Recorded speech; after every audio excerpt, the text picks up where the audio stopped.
Hello, everyone. Before we begin, we are still waiting for Alex, but he's going to join us like in a few minutes. He'll be late. I will leave a seat empty for him.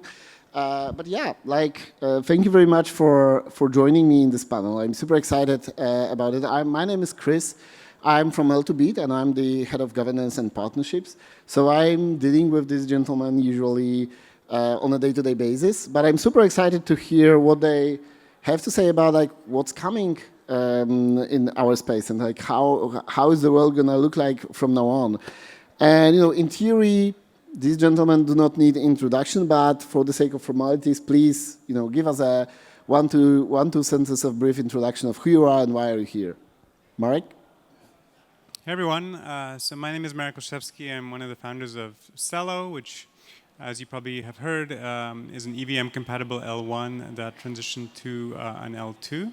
I'm also the co-founder of Self Protocol, which is a new ZK identity protocol, which is on Self and which is a kind of a public good for all of Ethereum.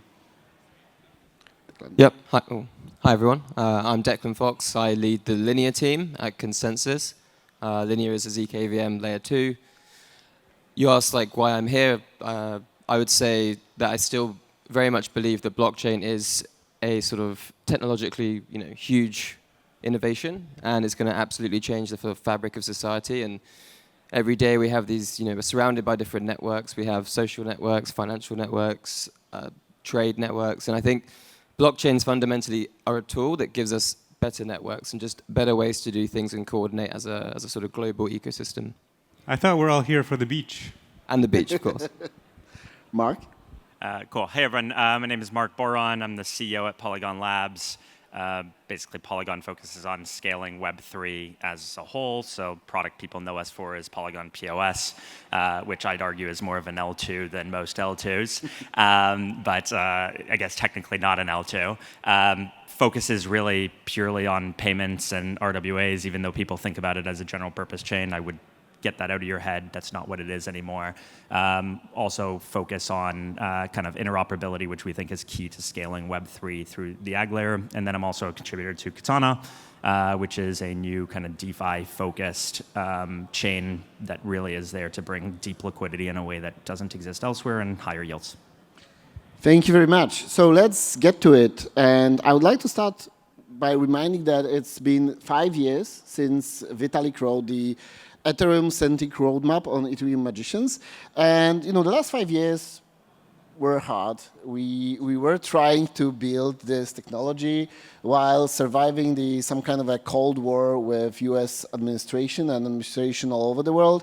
But it seems like that this year something changed. We kind of, especially after yesterday's announcement from Robinhood, I feel that we woke up in a different world from crypto standpoint right now. And I would like to ask you also, from your perspective, did something change? Are we here right now in a different place than we were last year or 2 years ago? And how does this change look like from your perspective? Both from external conditions perspective, but also from your technology stack perspective. Mark, maybe let's start with you. Sure, I could start. Yeah, I think it's completely different, right? When I think of how fast things have shifted, right? On the Polygon side of things, there's pretty much not a fintech that we're not talking to.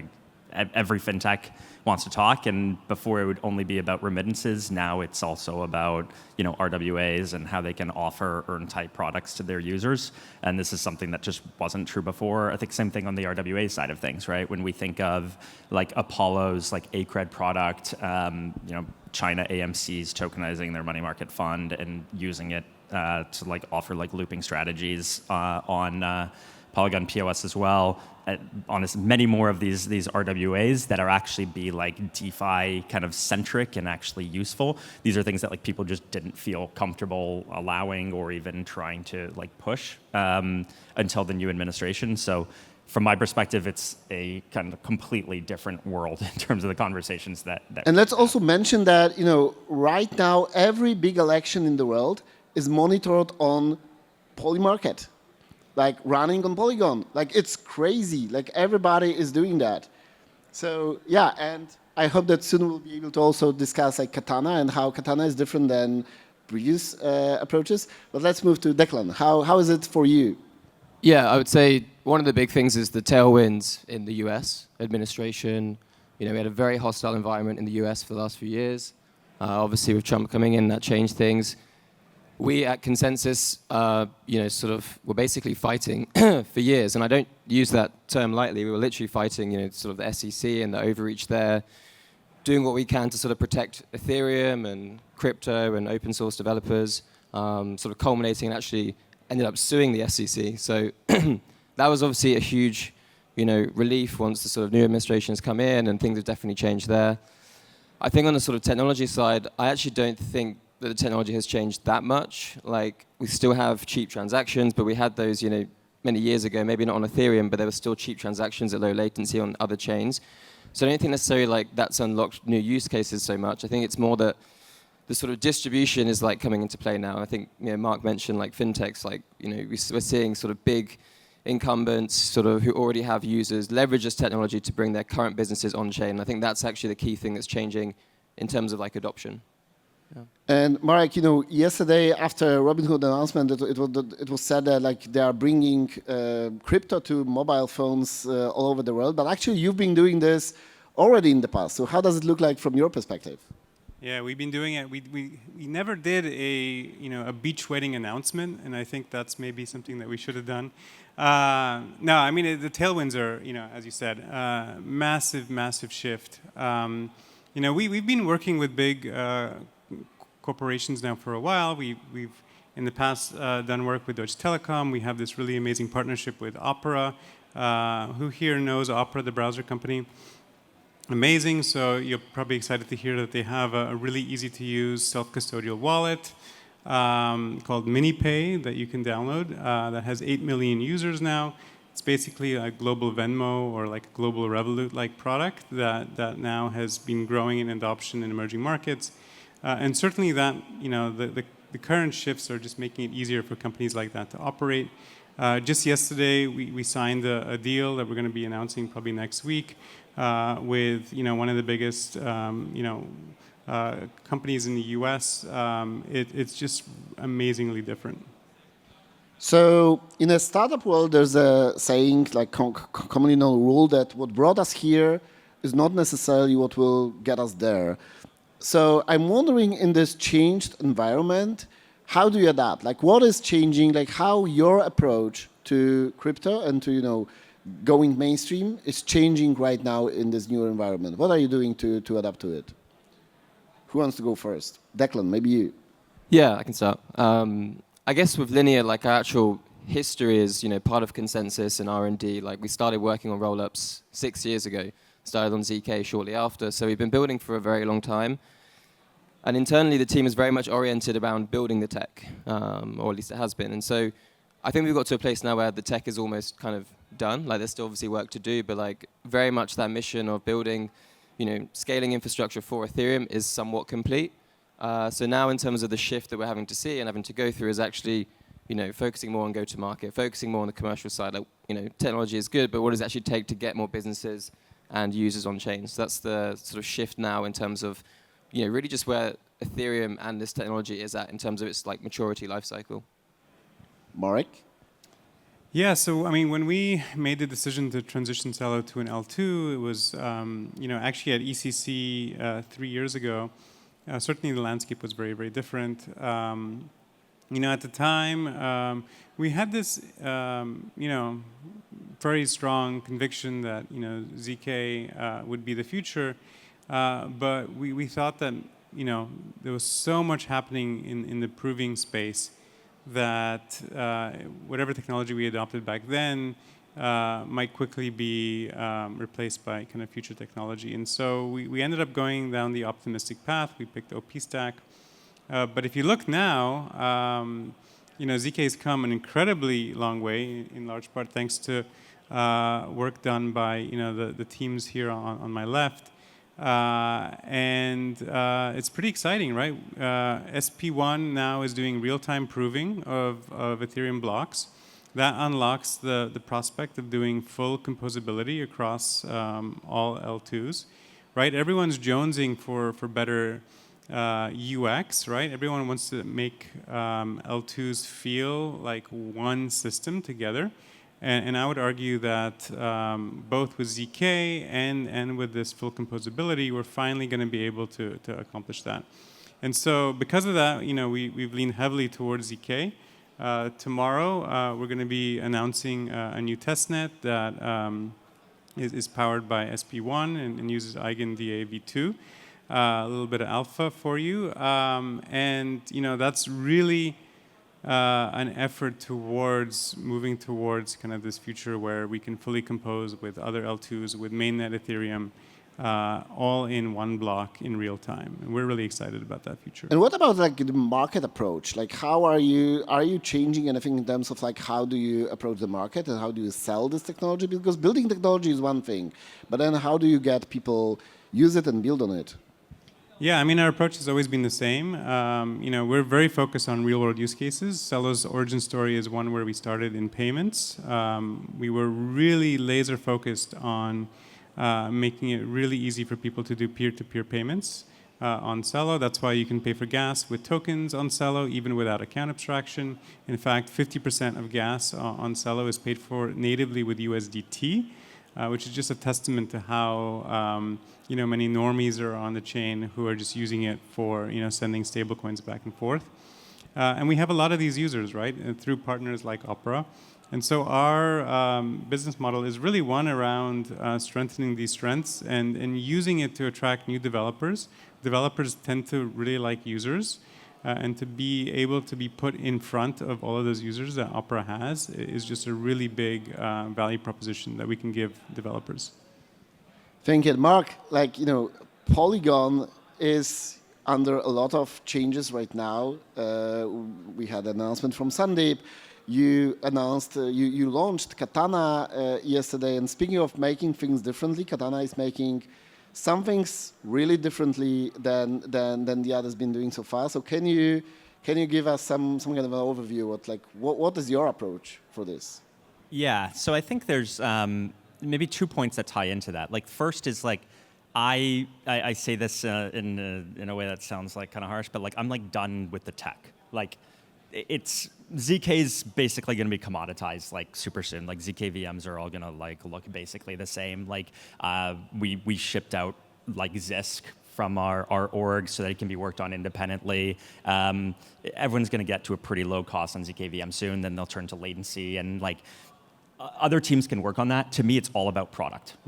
We are at a point where people just want to see great products, especially when you're going to a fintech. Present them with just an amazing product. And so the entire focus has turned from let's build great tech to now we're at a point where it's let's build great products. That's the first thing. And then the second thing that ties more closely into your question is general purpose chains, finito. The whole reason we had problems with L2s all over the place is because everyone launched, including us, with Polygon ZKVM, which was just a huge mistake, and that's why it's being deprecated. It was I don't know how many L2s that do the exact same thing. We don't need more general purpose block space. All general purpose block space is the same. There's no innovation to be made on general purpose block space anymore. So build block space that is specific to a purpose. And this is why Polygon POS is entirely focused on payments and RWAs. We can build something that is much better when we focus on that. When you focus on simple transfers instead of complex transfers, for example, you can build a blockchain that does a better job of just simple transfers than complex transfers. So a lot of things like that. On the Katana side, when we incubated it with GSR, it was very much focused on building a DeFi-centric chain. If you look at DeFi today on any chain, it sucks. And the reason's because you have 10 versions of protocols that do the exact same thing and split liquidity. Actually, it's 30. If you look at a typical chain, you've got 30 DEXs, 20 lending protocols. All that does is it fragments liquidity across all of them, right? People talk about fragmentation across chains, but fragmentation within a chain is worse. It's like Binance having an order book in every single country that it operates in instead of one global order book. And so the general idea behind Katana is you basically have one of each core protocol. So one lending protocol, one spot DEX, one perp DEX, one launchpad that'll come eventually. And effectively you concentrate all the liquidity through that in a very like concentrated way. And you do that with incentives through like real yield that comes in. And this is only possible in an like an L2 architecture. You couldn't actually do this on an L1. Like it would be impossible. You don't have sequencer fees that you can route back to these core applications. I think like building like the bridge architecture that we had would be like much harder. And so being able to do this in like an opinionated way is the way that every chain's going to move. You'll move towards like, we kind of skipped from like general purpose chains to like app specific chains. And now we're realizing like, why did we do that? It should have been general purpose chains to sector specific chains. And then when that block space gets filled by those great applications, then they can go to like app specific chains. And that's when we start seeing like thousands of chains.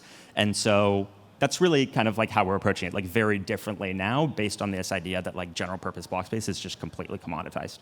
And what is going to be the relationship between Polygon POS and Katana, and also you did some spin-offs recently. You mentioned Zisk already, but you also spinned off Maiden a couple of weeks before. Like, how does it all fit together? Is it the big Polygon family, or how do you treat it?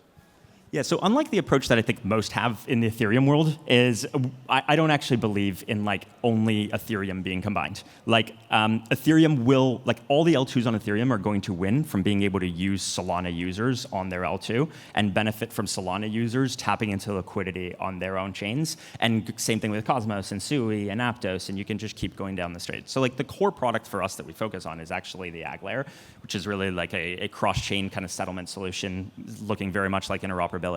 And when you think of like what that needs to look like, one of the things that everybody wants is a chain that has very, very deep liquidity that they can tap into, right? When I talk to Immutable, or when I look at it from like the Polygon POS perspective, and you could go almost any use case. What you'd love to be able to do is not build a DeFi ecosystem yourself if you're not focused on DeFi. Build block space that's really good for your use case, and then tap into the liquidity that exists on a DeFi chain. And ideally, you're gonna have really deep liquidity there with really low slippage that you can tap into. And the AG layer kind of makes that possible. So really, if you think about things from an AG layer centric perspective, and that everything we build is for purposes of the AG layer, what we do is we spin off everything that's not crucial to the AG layer, or that frankly is commoditized or will be commoditized soon, and that they're better off building on their own. And we only focus on building infrastructure and chains and great products that people will actually like enhance the AG layer. Awesome. So we already kind of went into my second question, the next question, because like the crypto tech stack, as you mentioned, it is already pretty crowded, and it's becoming kind of commoditized. We had all those different chains. Now we have like the whole ecosystems, and while I believe that the world is big enough for all of us to find demand for the services, there needs to be some kind of a differentiator, either technical, but even more importantly, business differentiator. So thinking about like your chains and the competitor chains, what is this thing that you are going to be, to be best at? And what is your niche that you are, your fragment of the market that you are going to own and you want to own? Declan, maybe you. Yeah, I can start. I'd say for Linea mainnet specifically, because Linea has a sort of open source software and others will use it, but just for that one chain, our goal is to make Linea the best place to put your ETH. So basically for anyone who's a large holder of ETH, you'll get the best risk-adjusted return on Linea, which have a similar design that Mark was mentioning on Katana, where you can take the yield generated on the L1, use it on the L2 to offset any sort of borrowing costs. But the key thing is then you need to actually bootstrap it, right? And that's where you need to go and do the sort of education and hand-walking of big, treasury companies, a lot of institutions who are now looking to put ETH on their treasury and other sort of big holders, and actually like show them that this is the best place for them to get a productive return on their capital.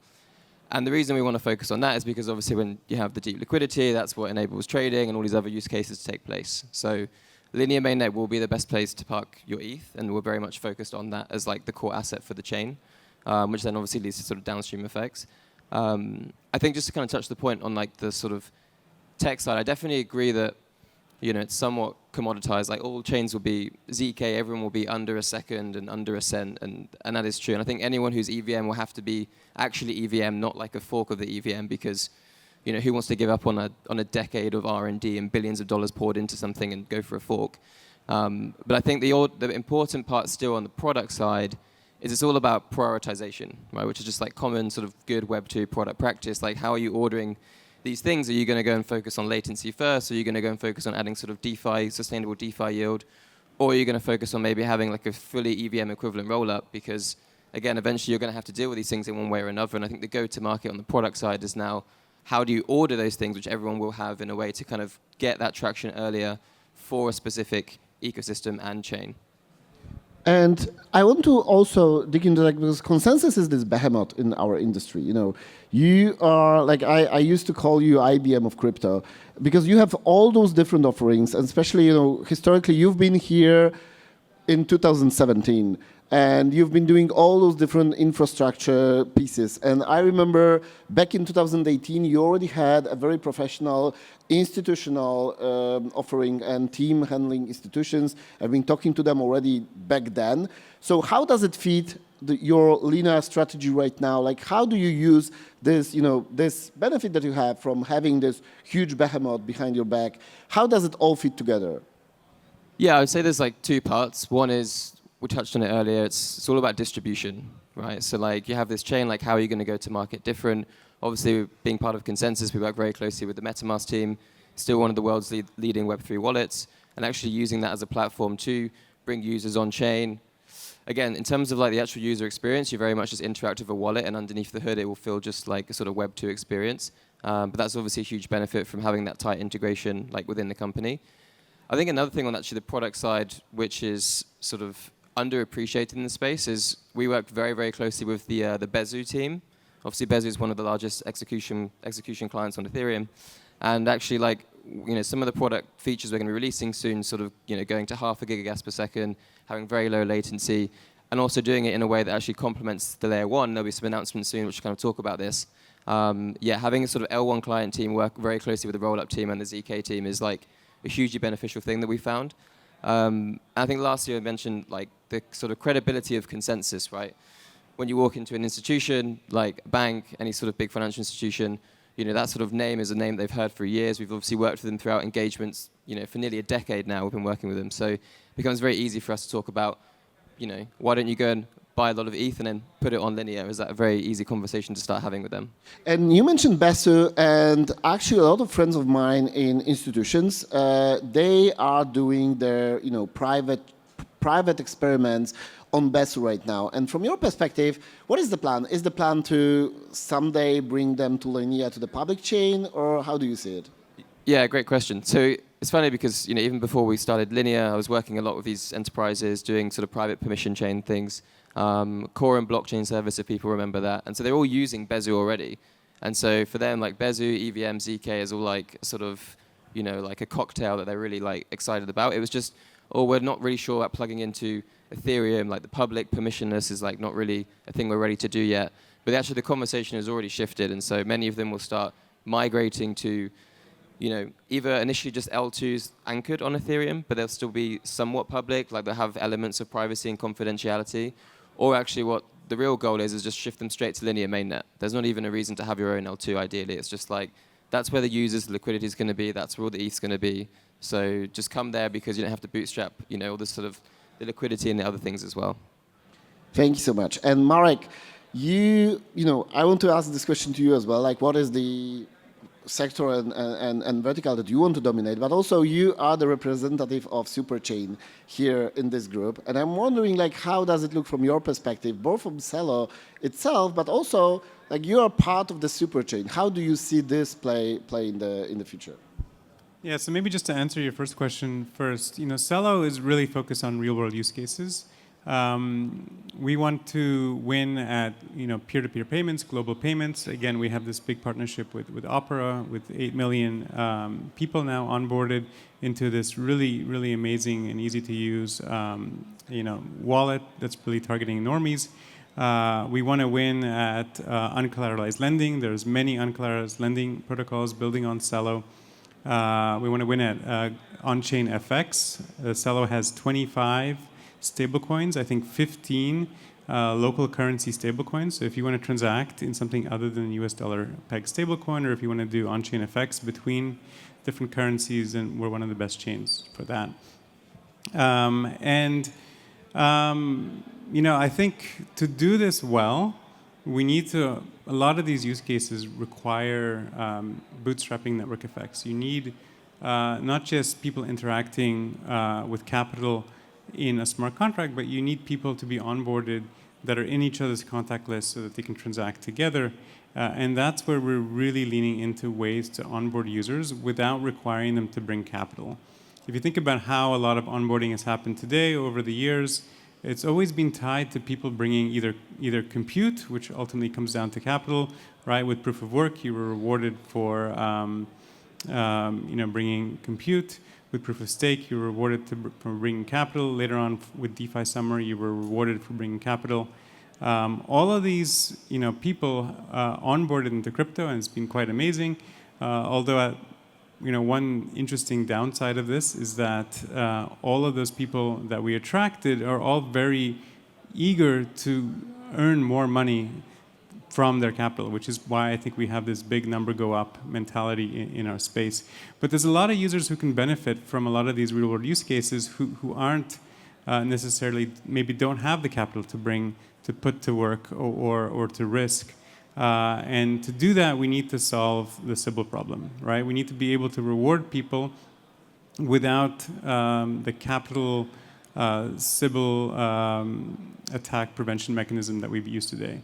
And so that's why we've been leaning so heavily into Self. Self is this new ZK identity protocol that effectively proves without a counterparty in ZK, in zero knowledge, that you have a valid either biometric passport or valid EU ID card. It's pretty cool. There's some really amazing cryptography in those two ID systems that we can bring on-chain in a way that basically allows you to prove that you're a unique individual. And that you can then start to use to onboard new people into crypto. And we're really excited about that. And we think that's ultimately how we're going to bootstrap all of these network effects. That's how we're going to onboard the next billion people into crypto and actually start bringing utility that is beyond number go up. But I would like to also touch on this, superchain thing, because you became an L2, but not just any L2. You became an L2 in the Optimism superchain, cabal. And there is also, you mentioned this proof of humanity protocol that you are doing, but there is also World in superchain. There is also Base.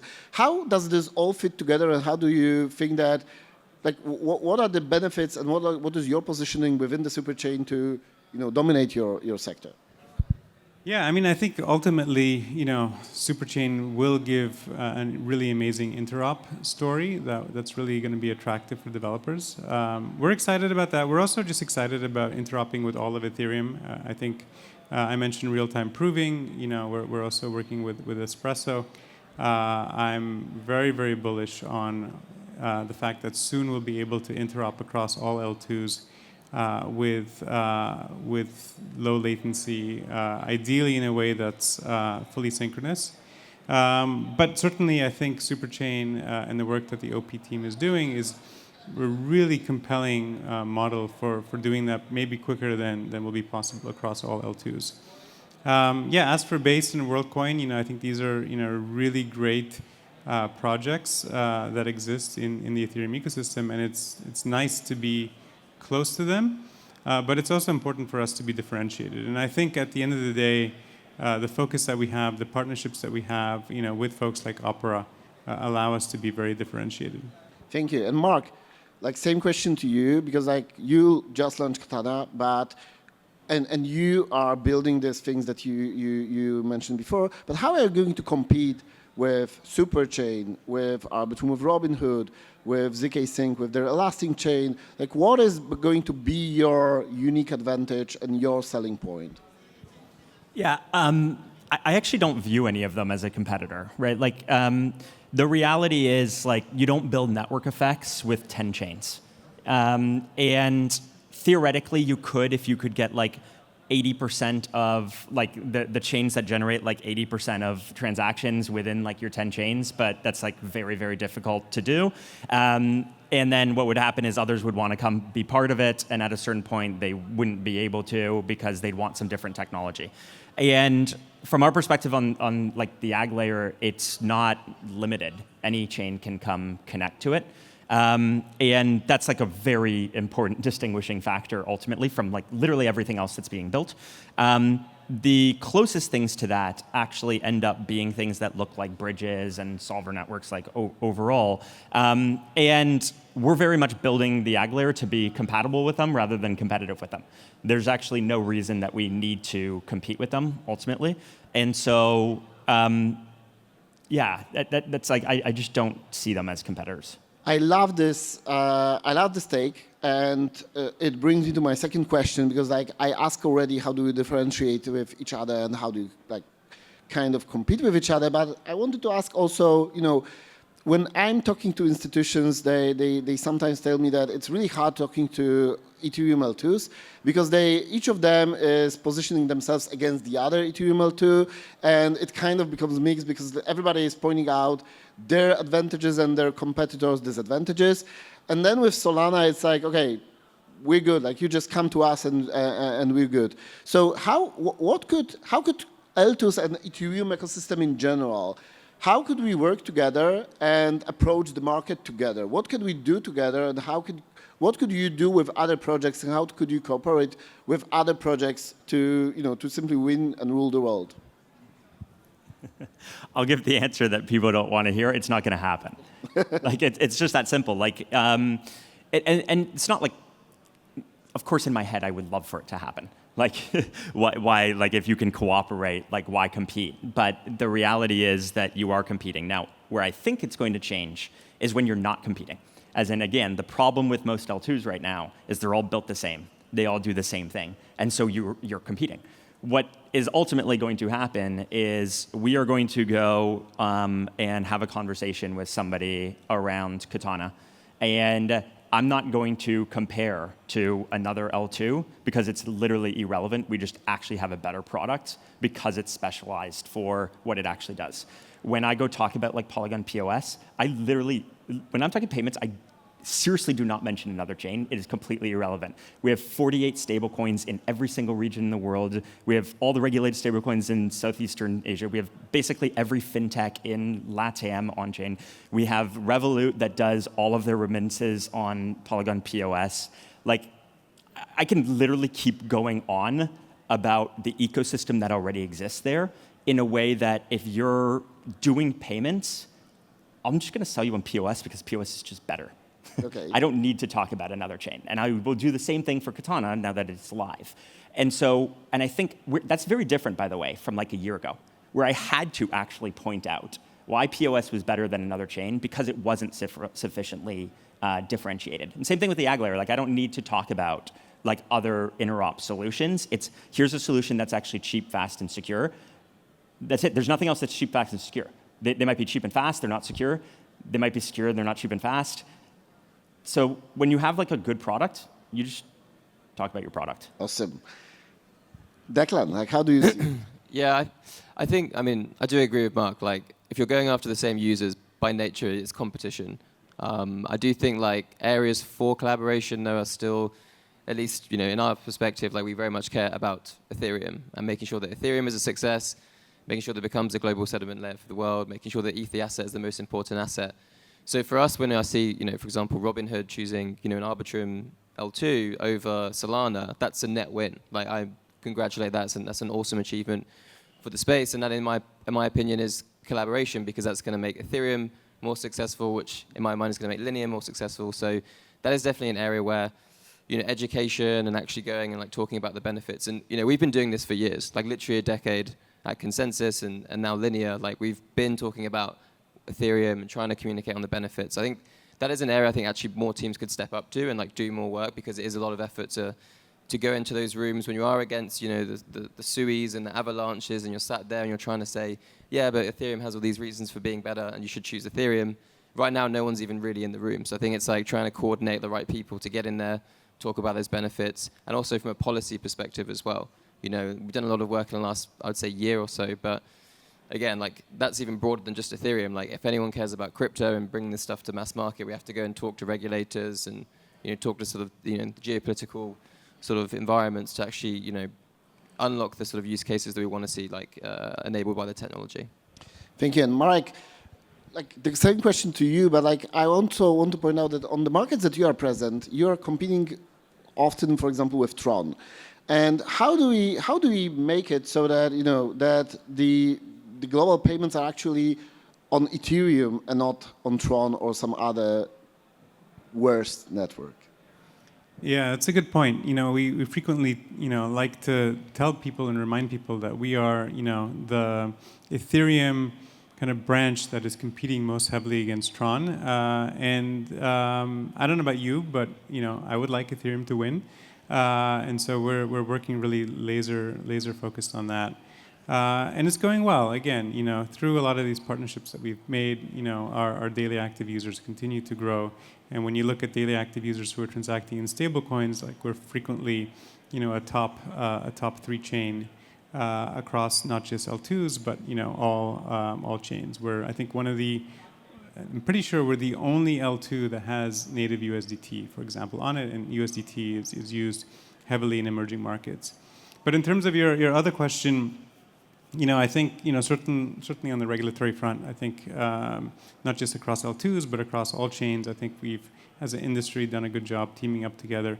But I think I agree a little bit that, competition ultimately is not going to go away, and honestly is actually a net benefit to Ethereum, right? I think the fact that, one, we have free markets that are making Ethereum as a whole better through all of this intense competition. I think that is a net benefit.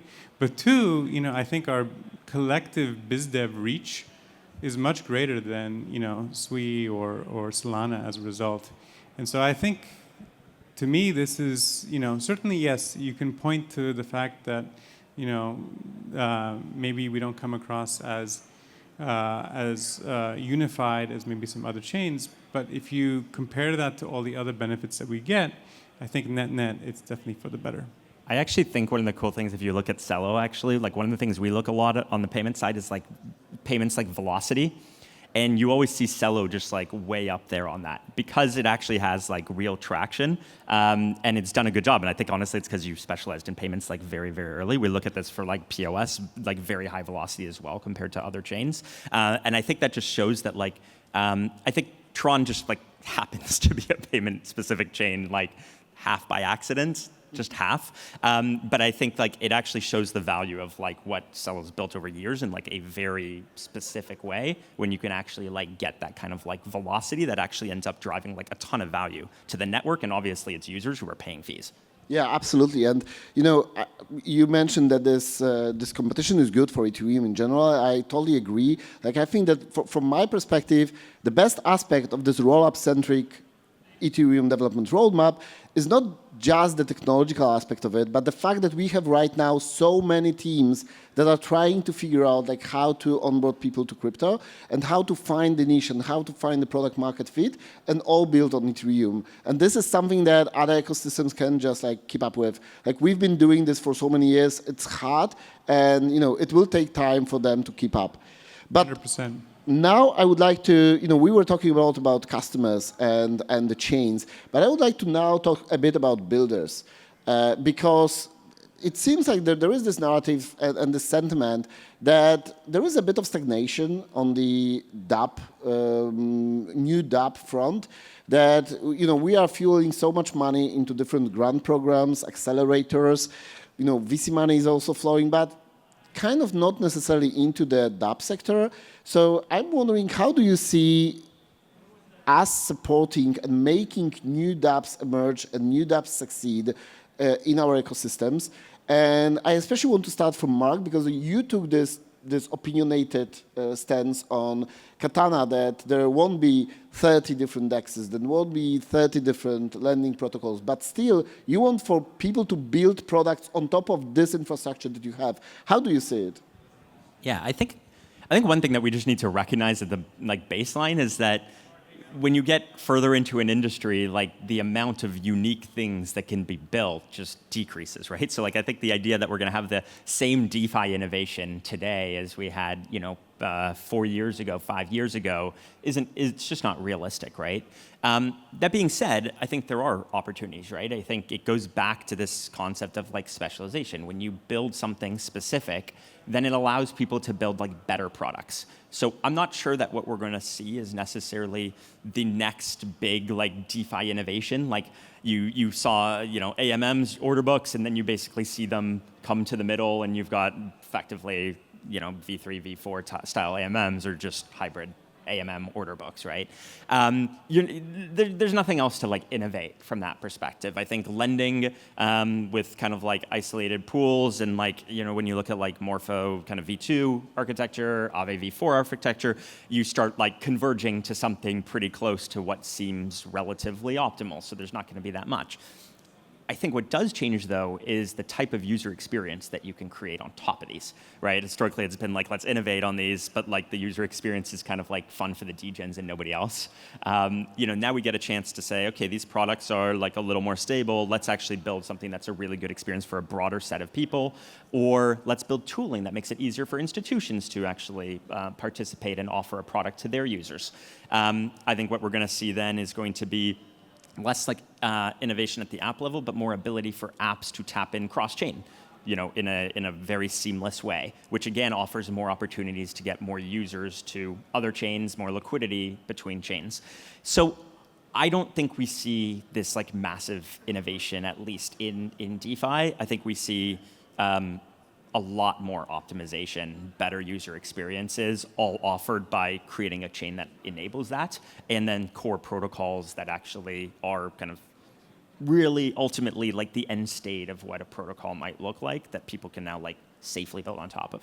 Awesome. And Marek, you've been experimenting a lot on the UX front. So like, how does it look from your side? Yeah, we've been investing a lot in builders on Celo, I think, for a long time, and the place that we've been investing in has shifted over time. So in the early days, we actually invested heavily in on and off ramps in emerging markets. So we have this ecosystem fund that we started, and we started Celo Camp, which was actually a community-run incubator in the ecosystem. And the early batches were very frequently on and off ramp companies in emerging markets. That was around 4 years ago. A lot of these companies have now, successfully raised and grown, and now they're powering a lot of on and off ramping inside MiniPay, for example. Next, we started investing heavily, certainly in wallets, and so between Valora and MiniPay, we have some really amazing experiences that are really leveraging a lot of the Celo features, where you can pay for gas with tokens, where you can use phone numbers as identifiers so that you don't have to use these intimidating public key derived addresses. And now we're investing heavily in dApps that are embedded into these experiences. The mini dApp craze is certainly upon us, and we're really pushing for dApps that give real world utility. There's the Spotify of Africa, for example, is a dApp inside MiniPay where you can pay for your streaming music directly inside MiniPay, and you can use that for access to your music. There's also a new Kickstarter-like kind of funding platform that just launched, I think, this week inside MiniPay. And as I mentioned before, there's just a lot of uncollateralized lending projects that are just spinning up, which I think is really exciting. Obviously, very big fan of the existing lending platforms that exist today, but there you're always lending against capital that you have.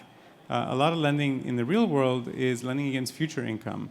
And to be able to bring these types of protocols on chain, I think is really, really exciting. Thank you so much. Declan, how does it look in consensus in Linea? Yeah, I think it's important for builders to be quite pragmatic about what can be built on blockchains. Like, blockchains are good for providing strict global consensus with deterministic outputs. There's only really sort of two like product market fit use cases today, and that's really around like, money or value and payments, of course, and DeFi, and we all know that's a huge success. Also, I'd say identity is another one in terms of like different types of identity at least. And I think there was a sort of product idealism I was seeing in a lot of builders and founders, and so one thing we're trying to do is like educate them that maybe not everything in your app needs to be on-chain, right? There is like some credence to having a part of that be off-chain and have a hybrid architecture, for example. And everything needs to have, you know, the overhead of like a consensus layer. So I think there's that sort of education in architecture and being a bit more pragmatic about what the right use cases are to focus on. And you're kind of seeing this already with like, you know, the specializations of chains around payments in DeFi. It's not like, you know, really like gaming and these other use cases have still got a lot to prove, in my opinion.